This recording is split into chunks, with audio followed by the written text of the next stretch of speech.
Back in the innocent days, mu bihe bya kera by'ubuto n'ubweranda there was a young cowboy who hariho loved umusore a w'umwungere Mexican w'inka girl, yakunda umukobwa w'umunyamegiziki only she didn't know it.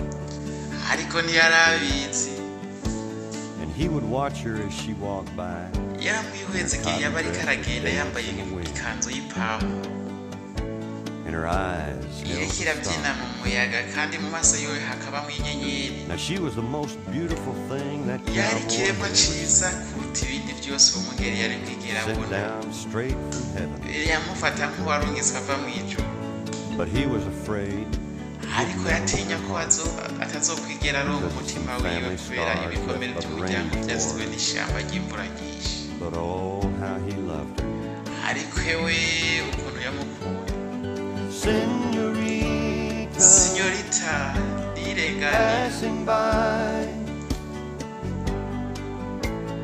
Pardon me if I mbabarira stop mpagaze and ask nkakubaza you impamvu why. Senorita, sinyorita could it be mbega bishoboka ko someone like you could love someone like me? umuntu nkawe yokunda umuntu nkanje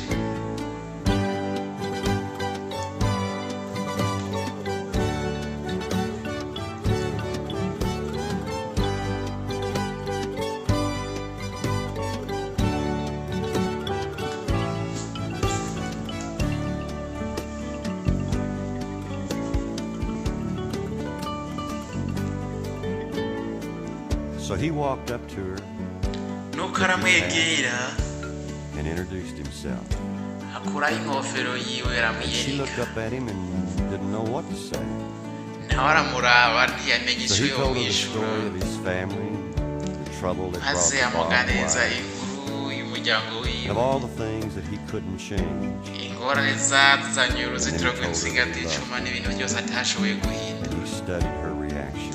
hanyuma amubwira ko amukunda Now, by yaciye the time arindira the arabuka spring byakira rains came, maze they igihe were imvura married. zo mu ci zatangura kugwa bari bamaze kubaka Now there's an old song that my family none ubu used hari to ururirimbo sing rwa kera umuryango wanje wahora about a young uririmba cowboy and a uvuga Mexican girl, iby'umwongere akiri muto n'umukobwa how they fell in w'umunyamegiziki love.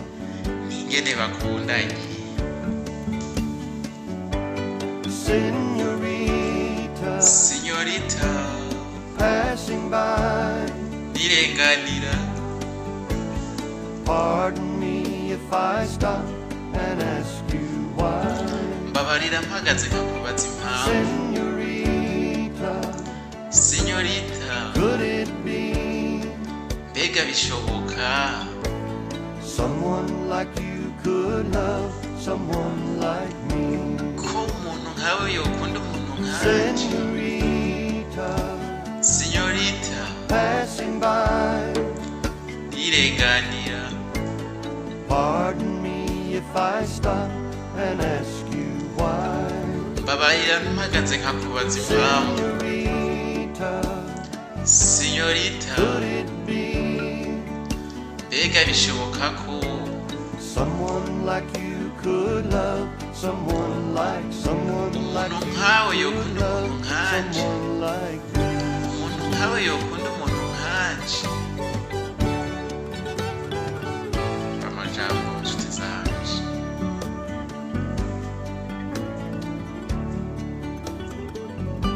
aka karirimbo ndagatuye abantu bose bakunze abantu bakagira ubwoba bwo kubibabwira